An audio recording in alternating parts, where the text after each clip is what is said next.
The day they dragged her into the streets and called her barren, no one knew that one day the same people would hide their faces in shame because the truth they buried for years would finally come out. And when it did, it didn't just change her life, it destroyed theirs. Grace was not a perfect woman, but she was a good woman. Kind, respectful, soft-spoken. The kind of woman any family would be proud to call their own. When she married Michael, it felt like a dream come true. Michael was charming, hardworking, and came from a respected family. His mother, Madame Rose, welcomed Grace warmly. "My son has chosen well," she would always say with a proud smile. The first year of marriage was peaceful. Grace gave her all into the marriage. She woke up early, took care of the home, supported her husband, and loved him deeply. And Michael loved her too, at least in the beginning. But then the second year came. No child. At first, people spoke kindly. "Don't worry, it will happen." Grace believed them. She kept hoping. But when the third year came and still nothing happened, everything began to change. It started with small comments. Madame Rose would sigh loudly whenever Grace passed by. In my time, women didn't waste time like this." Grace pretended not to hear. But soon, the comments became sharper, more direct, more painful.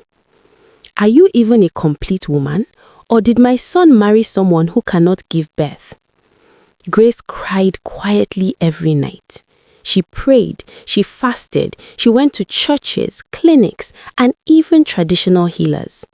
She did everything she could, but nothing changed. And slowly, her husband changed too. Michael became distant, cold. He stopped defending her, stopped comforting her. Sometimes he would just sit there while his mother insulted Grace right in front of him. And that silence, it hurt more than the insults. Then one day, everything went too far.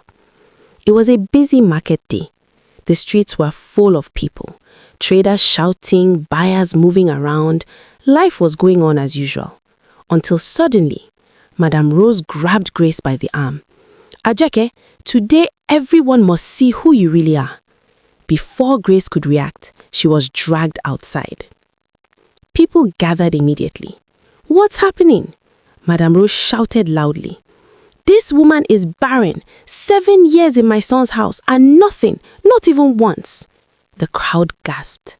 Some people laughed, some whispered. Grace stood there, frozen. Tears rolled down her face. She wished the ground would open and swallow her, but no one came to help her. And Michael, he stood there, watching, silent.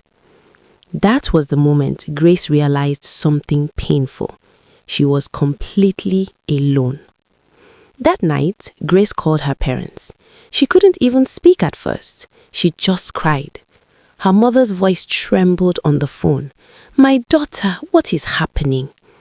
When Grace finally explained everything, there was silence. Then her father spoke, calm, firm. "My daughter, a home without peace is not a home. Pack your things and come back." Grace hesitated. "What about my marriage?" Her father replied, "A marriage without respect is already broken."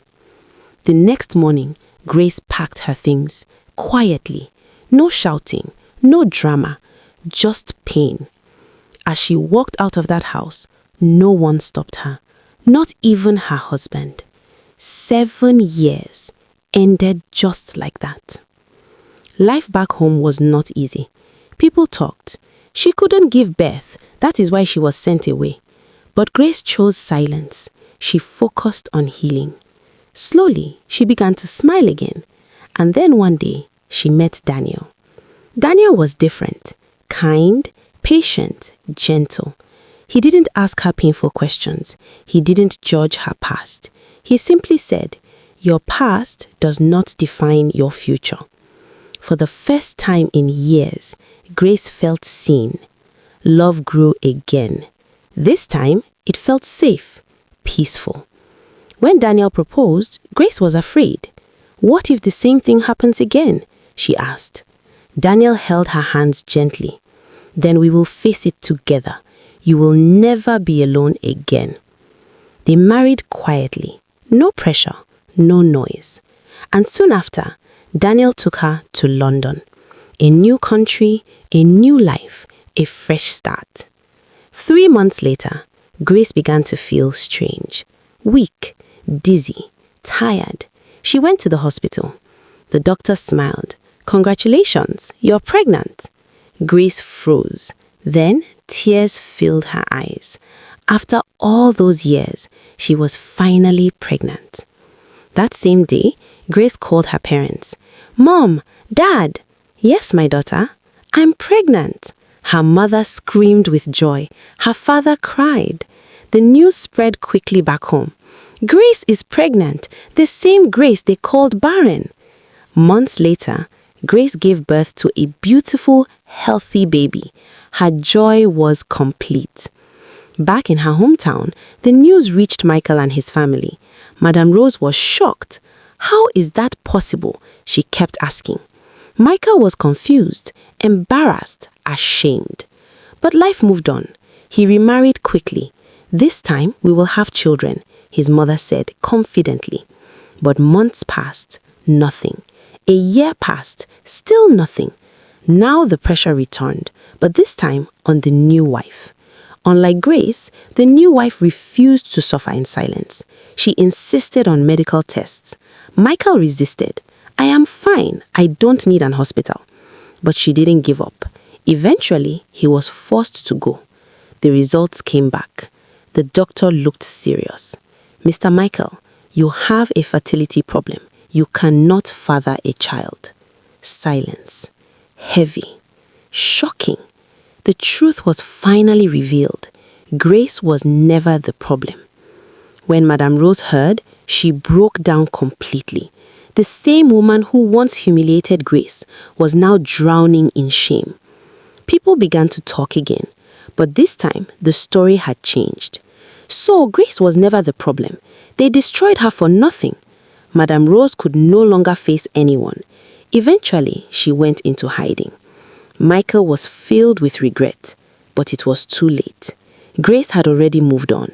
Years later, one quiet afternoon in London, Grace's phone rang. She picked up. Hello? There was silence. Then a familiar voice. Grace, it's me, Michael. Her body froze. Memories rushed back. I'm sorry, he said. I should have protected you. I failed you. Grace listened quietly.